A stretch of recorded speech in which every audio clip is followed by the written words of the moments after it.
Hi guys and welcome to this episode of the Just My Opinion podcast. Today we are going to be talking about Francis Ngannou. He has done something which we are going to be reacting to. I know over the past few days we have been talking about his decisions, the lessons learned from his decisions which we felt like it's not necessarily for short-term profit but for long-term profit. So today we are going to be talking about one of such decisions. Do we like it? Do we hate it? But before we dive into it, I want to urge you guys to subscribe to Chakra TV. A lot of you guys watch our content, enjoy our content, but don't subscribe. If you're watching the content and you're like, I'm watching this content for free, how can I help these people? You could thumbs up to this video, helps YouTube know that this is good content and increases the reach. You can leave comments if you enjoyed the content. You could subscribe, you hit the notification button, all of those things. You could share it too, so all of those things it will go a long way to help us get to a bigger reach. So once again, thank you guys for tuning in to this episode of the Just My Opinion podcast. Let's dive into what Francis Ngannou did. So first of all, this is a video of him de l'Est à l'Ouest, c'est tout amour. Le seul but que ce soit l'eau servie pour remplir le devoir toujours. Tes patries, tes chéris, tu es notre seul et vrai bonheur. Notre joie, notre vie, à toi l'amour et le grand honneur. So if you're wondering where that location was, that is in Harvard. So we have this article from Next Dem Empire which says Harvard Business School has two new students, Ngannou and Osman Kamaru. PFL heavyweight fighter Francis Ngannou and UFC welterweight fighter Osman Kamaru have enrolled to take business courses at the Harvard Business School. They attended their first course, business event management, yesterday, which was quite exciting for the Cameroonian. He entertained his classmates and lecturers by singing the national anthem. Okay. Hi, Ambassador.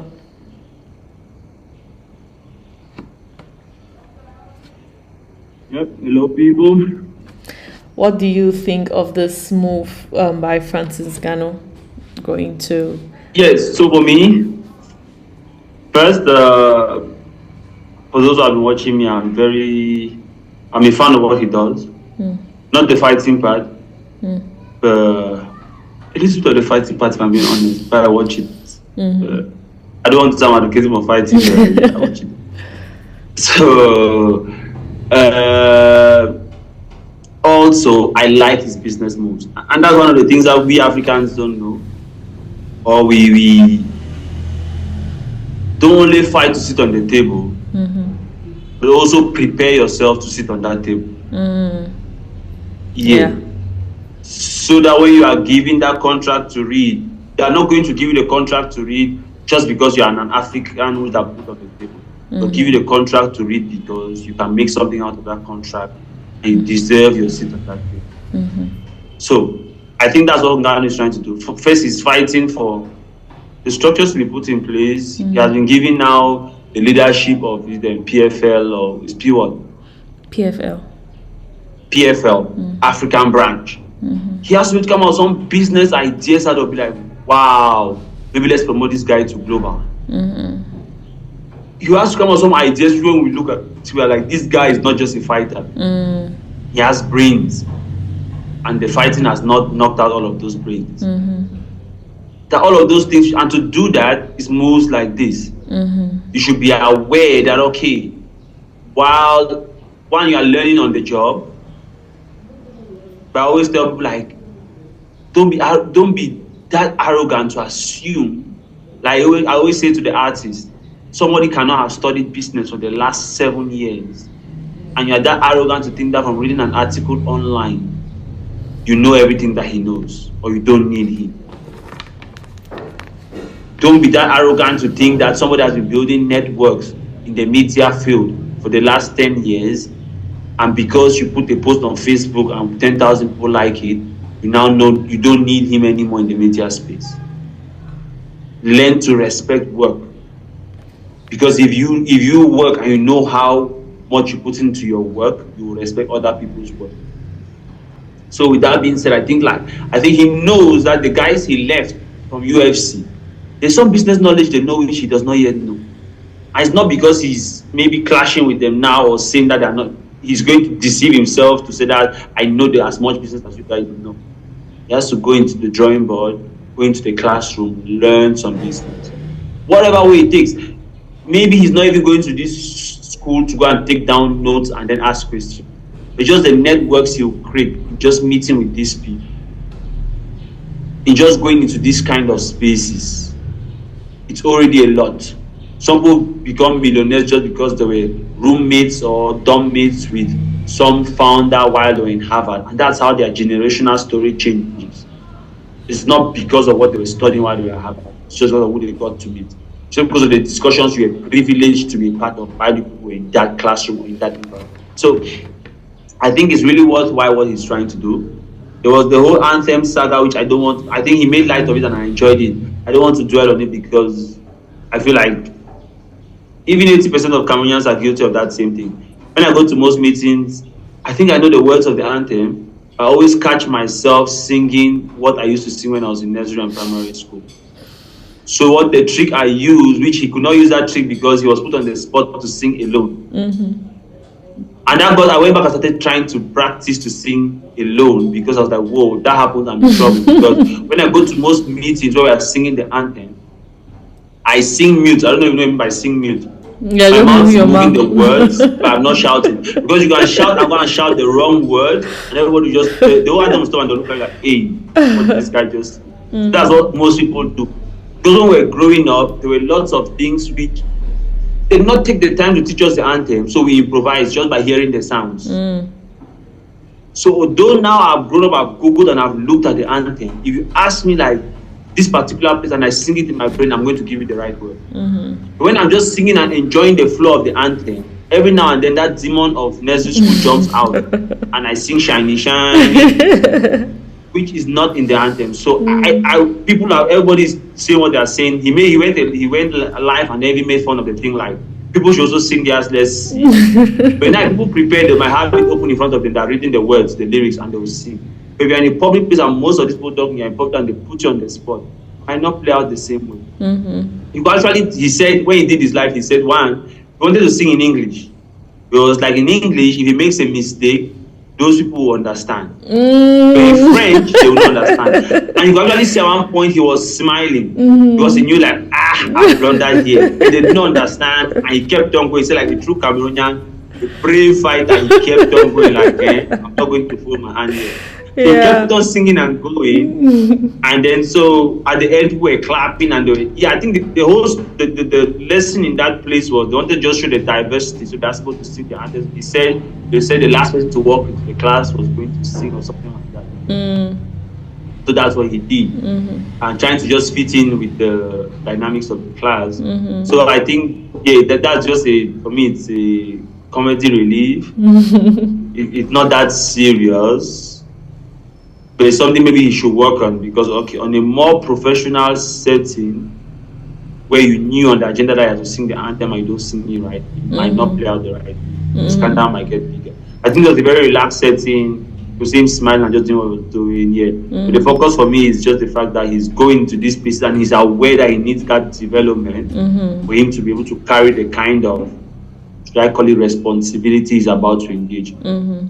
Yeah, as you just talking, like, a lot of times, anyway, my present mindset is like college.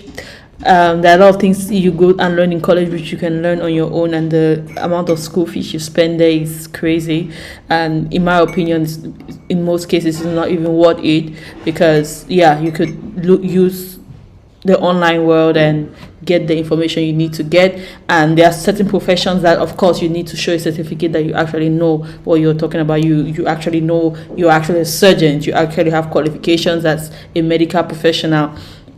But there are certain professions that what really matters is not the certificate. What matters is what you can do. But like you said, like going to the Harvard Business School is not just about the knowledge you're going to acquire. It's about the networks you're going to create. Because again, I would say, because you said if they push you on the table, you should also know, like, you have the knowledge to be able to be on that table. Deserve that seat. Yes, you should not just be awarded the seat, you should deserve it. Yes, but I've also spoken about the fact that people have the training from the Harvard universities and they want to implement that kind of training in the African scene, and it doesn't necessarily work. So he could still go and get that knowledge.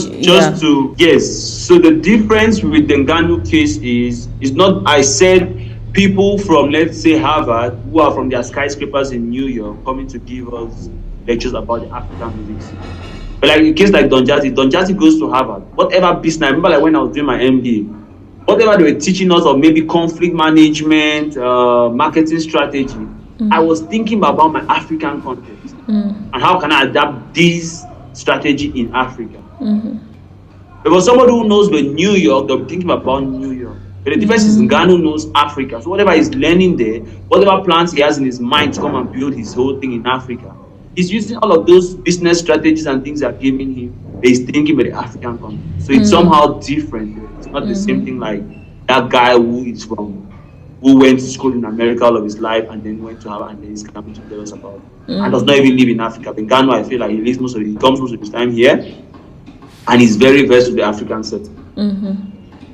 Yeah, I just need to make that difference, that clarification.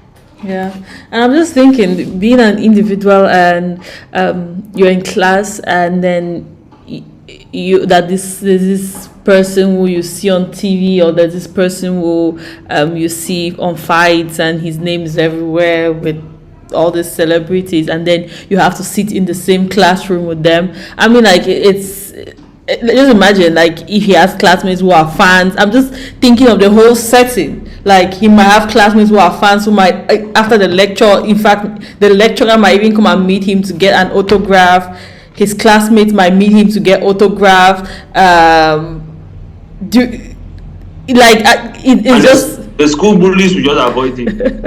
Right. Yeah. I mean, like, it's good. It's an interesting setting. It's an interesting dynamic. No, but I remember like when we're talking about Panchab's business, right? I think for somebody who is business savvy, like if I had that kind of skill and the way I can be calculative about my movements, right? You know that you have that star power and it's attracting people. All the guys want to be your friends. Then you start looking at, you don't want to be everybody's friend. Is Bill Gates' son in this class? That's the guy you start talking to, because everybody wants to be your friend by default. Is maybe some legendary fighter? Is his son in this class? You want to get to know this guy, you can put in touch with his father and his father's management. So he already puts you, there's a particular teacher who you think has some particular networks or some knowledge you want. Then you start talking to him and then he gives you extra office hours, then he organizes meetings with those his networks, and that's how you move. So it's a huge advantage because you already have the star power, which is going to open those doors and then till the soil for you to plant your seeds. Yeah. So I think it's something which, yeah, definitely. Let's proceed to talk about our sponsors, Echo.online. As usual, it's Africa to the world. Echo.online, I like to refer to it as a tool because it can actually make the artist's life easier. It's has an app and a site. It's a new app and site which is under construction. But some of the features are already live. But you notice that if you jump on board, you notice that a lot of things change very often the next 2-3 months here. So I just advise African artists, jump on board now while it's early, set your foundation so that you grow with it. Echo.online, what's it all about? It is a tool which is adapted. I say it's like the power is in your hand, just with your phone. You could upload your music, create your profile. Create your profile first, upload your music, get the link of your music, push it out on all your social media handles, encourage your fans to come and follow you on Echo.online. Hence, you build a community. That's the first step. Once you have a large community following you on Echo.online, then you start to monetize your app. It's almost like you are signed to a label, although you are not signed to a label. An independent artist, but everything which the label can give you, you have it on Echo Online. All the various channels they use to monetize your art, it's built for you on Echo Online, and hence you can get these things done yourself. So the power is in your hand, just with your phone, you do all of these things. Let me break it down. You create your profile on Echo Online, share it to your fans to follow you, build a community of maybe 5,000 people. When you put out your art, your music, 500 people buy your song, 1,000 francs. I'm just giving like the bare minimum. It could be even more. 1,000 francs, you have 500,000 francs. You invest in your craft, shoot maybe like 2 videos, record like maybe 5 songs. Based, give it that maybe you have some other money on the side, and then plow it back into your career, make it even bigger. Get more fans who follow you again on Echo Online. Then you have now maybe 10,000 fans. That's how you grow organically. But the other challenge is most African artists don't, and they could really distribute your songs. You just your song Echo Online, you could tap on the share button and then push it to the other social media, and it's easy to get people to buy by doing that same thing. There are other features like ticket sales, merchandise sales are coming on board, which as soon as you have that following, you could now monetize on all these other angles. All you have to do is just be on the site and then build a strong follow. Then the arms are there. It is very adapted to our local payment methods. Unlike the other side like Tidals and iTunes, where 90% of your fans are not on these sites, the payment methods are not adapted to Africa. Echo Online is very adapted to the African sector. So your local fans can buy your music and then actually support you by buying your music, and you could get the money directly in your phone. Most artists don't have bank accounts, the fans don't have credit cards to buy. Echo Online, things like mobile money and all the local payment methods in Africa, you can actually pay for your music, and you can actually get your music directly using your phone and receive your cash using your phone to cash out your money, and you can invest directly into your career. So I just tell people, jump aboard early enough. I usually use the example of those who jumped on YouTube early enough, they became millionaires in dollars, because one, YouTube adapted to their needs, two, they got the best deals from YouTube. The best endorsement deals came to them before the best deal. So jump online and you can share the success story with us, because I think this is something that's going to be big. And if you know Ambassador, I'm always talking about the money, and I'm always trying to build the African entertainment system, and why not the whole Pan-African dream of building our own structures for our own needs and for our own benefit. So jump on Echo Online and then share the success story with us. Okay, guys, yeah, so thank you very much for tuning into this episode of the Just My Opinion podcast. Subscribe to our channel, hit the notification button. We always want to know what you think in the comments below. Bye, guys.